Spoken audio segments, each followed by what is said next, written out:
What's up guys, it's Hayden aka Flamethrowers and welcome back to the ISL YouTube channel.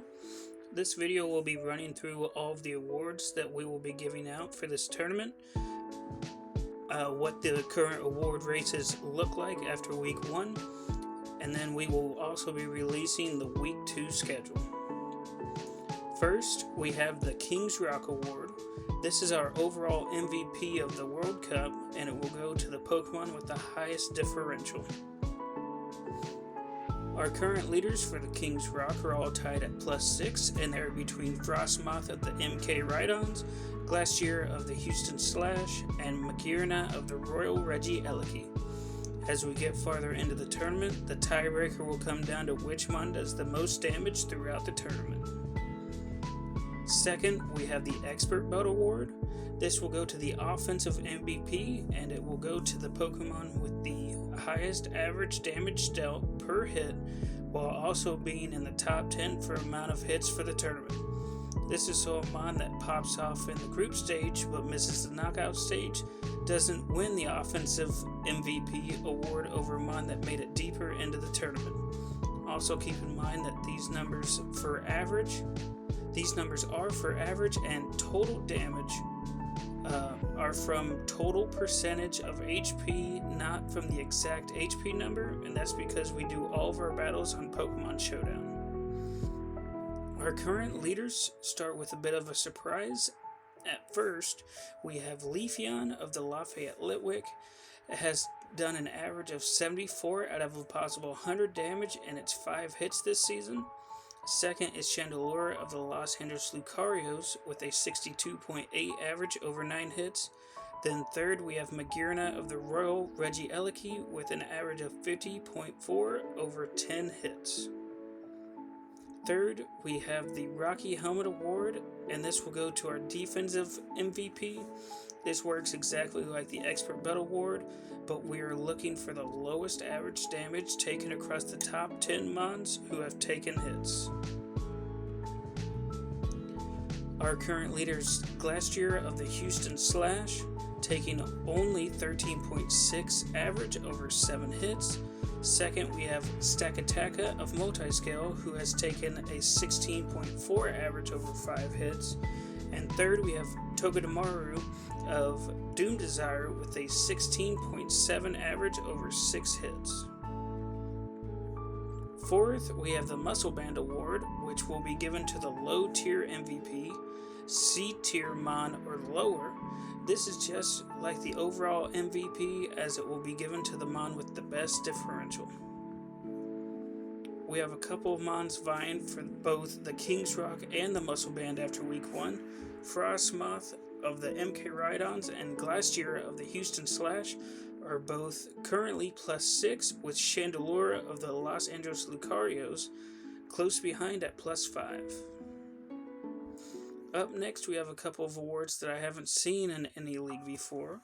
First, we have the Safety Goggles, which will be given to the team with the fewest amount of hacks that happens to their side. We currently have 6 teams tied with 0 hacks, but I just decided to sort them alphabetically for now. So that's why you see the Chicago Blues, Detroit Litleos, and London Corviknights as our top 3. For our next hacks-related award, we have the Lumberry Award, and this will be given to the team that has to deal with the most hacks this season. At first, we have our reigning champion, Dallas Victory Stars, with a crazy 5 to start the season. They were put to sleep twice, plus Salamence died from a crit at full from a burned Sneasler. Then we have a tie for second between the Orlando Mudkip and the Sendero with 3. Up next, we have our All-Star teams. Starting with the offensive All-Star team, this will consist of the mons who deal the most damage, or the most average damage from each tier that we have for this tournament. Representing the S tier, we have Magearna of the Royal Regieleki. A tier has Zapdos of these Pokemons. B tier has Sandy Shocks of the Monterey Bay Sharpedos. C tier has Chandelure of the Los Angeles Lucarios. D tier has Glacier of the Houston Slash. and we combine the E and F tiers for Frostmoth of the MK Ride-Ons taking that spot.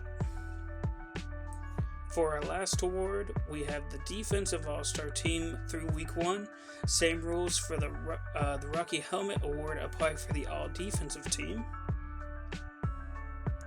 Taking both the offensive and defensive spot for S tier is Magirna of the Royal Regieleki. A tier has Slowking Galar of Psyduck OP. B tier has Mega Venusaur of Doom Desire. C tier has Gastrodon of the Lafayette Litwix.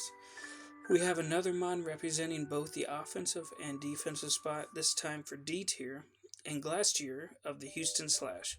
Then for the E and F tier, we have another Doom Desire mon in Togedemaru. And with that, we have come to the Week 2 schedule release. I will try to go through this pretty quickly as to not make this video super long. Up first, we have the Boulder Division. We have the Utah Wees having their opening battle of the World Cup going against D's Pokemans. I'm very excited to see how this form-shifting team will work out, so this will be a battle I will look forward to watching this week. Next, we have two 1-0 teams going against each other with the Glowing Gorgeist versus the Lafayette Litwix. Strong Steel types have been running this tournament so far, and both teams bring them with Mega Metagross on the Gorgeist and King Gambit on the Litwix. Continuing, we have the Crown Division up next. The OKC Thunderous are opening their tournament against 1-0 Newman Patriots. Both teams seem pretty even on paper, so I'm expecting a close battle. Next, we have the Seattle Sires taking on the Retro City Rampardos. Just going off of teams, I think I'm going to go with the Rampardos in this one. Mega Alakazam has coverage and outspeeds all of the Sires' offensive threats, and can also put a lot of pressure on the Sires' main defensive mons. Moving on, we have the Hand Division up next. First battle has the Cambridge Camerups opening their tournament against Los Reshiram's. The Reshiram's have a solid pivoting defensive core, so it will be interesting to see how the Camerups deal with that this week. Next, we have another battle against 1-0 teams in Multiscale versus the London Corviknights. Can Sneasler come out again and wreak havoc with Dire Claw, or will Magirna continue to show out in this tournament? Halfway through, we come to the Leaf Division. Opening their tournament, we have the Evil Gengars versus the Detroit Litleos. Staring down an Iron Valiant and Roaring Moon in prep is never fun, so for now, I'm leaning the Gengars for this battle. Second battle of Leaf brings us the Boston Blades versus the Los Angeles Lucarios. This is another battle between 1-0 teams, and both are bringing strong steel types in Genesect and Mega Metagross. Can't wait to see how this one turns out. This brings us to Thorn Division. We have the Elsa Love Club with their opening battle versus Psyduck OP. It will be interesting to see how the Love Club deal with the Sand Power pair that is Dracovish and Mega Tyranitar. Up next, it brings my battle, as my Houston Slash faces off against Doom Desire. Doom Desire drafted a very fat team, so I'm not looking forward to having to break through the multiple walls it has for me. Last but not least, we have the Thread Division. The Oslo Oshawotts will be opening their tournament against the Sendero. I personally give the edge to the Oshawotts because I like their pivoting options into Mega Metagross, but there is a pretty good path for Dondozo Curse Sweep if the Sendero can clear it out a little. With the final battle of Week 2, we have the Royal Regieleki versus the MK Ride-Ons. Both of these teams won 6-0 in Week 1 and are looking at cementing their way into the knockout round.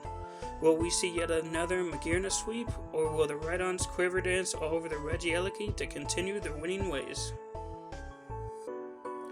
That brings us to the end of our Week 1 award race recap and Week 2 schedule release. I know this has been a long one, but if you made it this far, let us know what other award you would add to this tournament that we didn't mention. Thanks for watching.